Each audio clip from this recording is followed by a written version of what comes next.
Welcome back to another edition of the Writer Series. And the topic that I'm going to focus on today is going to be character development and character depth over the course of your novel. I'll talk about that next.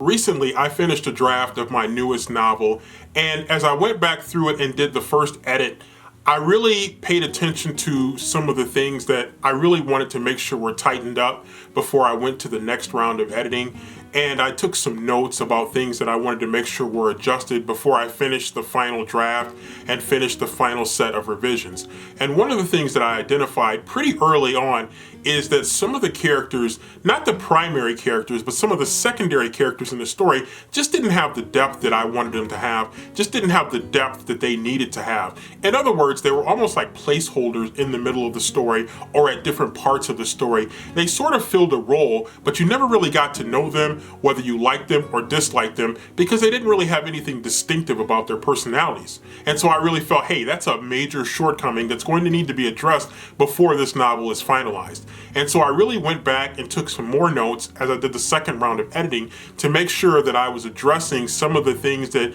I could add to these characters to deepen these characters. Because in my mind, these characters had depth because that was the way that I envisioned them. But then there was a loss in translation from what was in my head to what actually made it into the file for the story. And so as I started to go back through it that second time, I looked at some things that I could add to the characters to really differentiate them from each other so they didn't just look like a bland John Doe character that had no depth to it but was only serving a really basic role in the story. I wanted the characters to have more depth, I wanted them to have more of a role in the story, and I wanted people to feel like they could know something about this character, whether it was something that they disliked about the character or something that they really liked about the character, or they were jumping back and forth between what they didn't like and what they did like about the character. So it's really important that as you work your way through your story,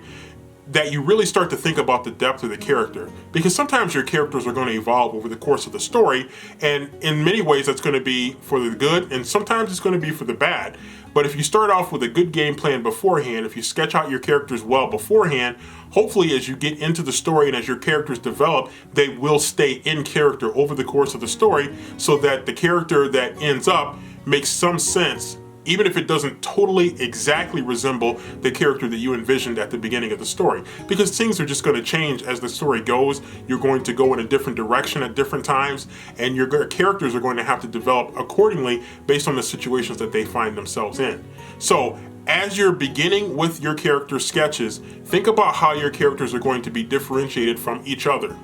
As you're going through your story, think about ways that your characters are really expressing themselves while staying in character. And then as you get to the end and you start to do your revisions, look at ways that you've made your characters come to life so they don't look like placeholders in your novel.